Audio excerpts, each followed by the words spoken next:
I'm standing here in Akko by this jail. There was at one time palace in the Ottoman time, and later by the British was a jail which persecute and judge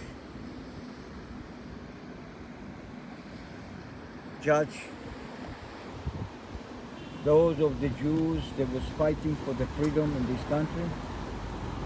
That was in underground. Definitely the colonial British people at the time have executed and was sided with those who want to harm the Jews. They did not want to let Jews coming from Europe in the Second World War after this big disaster when 6 million Jews been killed there. And even my father, they wanted to kill and hang. And so here, and I want to say something. The British government and the English government never pay for those who they executed. I know that there was even those people who drag young people into the dump below Jerusalem and kill young people and young person and other things. The relative was living maybe in Australia or other places under the protection of, as a British officer. They was decorated for all those things. For years, they persecuted people in Tel Aviv, in Jerusalem, and all over our country, in different villages and different kibbutzim. And they never paid the damages that they done, touch my father, touch other people, and kill many people in Jerusalem, here in Akko, in this place. They have killed and hanged and killed Jewish people, and they never ever pay for those atrocities against the Jewish people. They're sitting with this pride that they always have in the embassy in Jerusalem and a consulate in all those places. They always continue with the nonsense of the King of England and all of them about two-state solution, about all those things. Queen Elizabeth did not want to come to our country, his mother. And I ask one thing, the King of England, because I am the head of the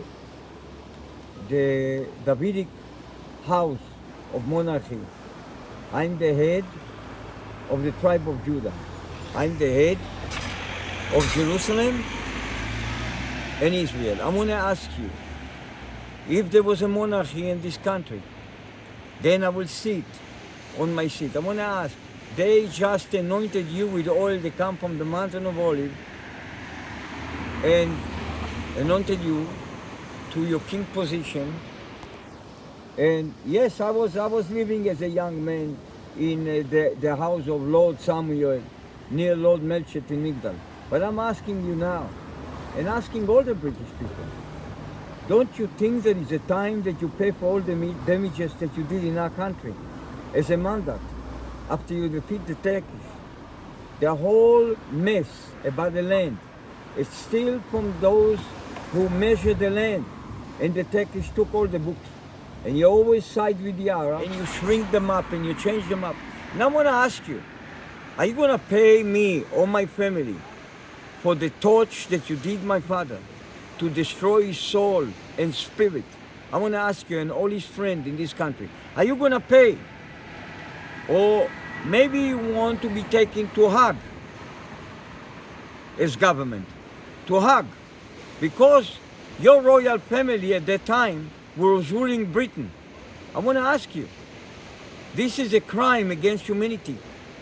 This is a crime against humanity. So when they crown you and they sit you and anoint you to sit at what you call the Jacob stone and the throne of my family, with you, claiming that you are some kind of a Judean descendant. I'm going to ask you now, the King of England,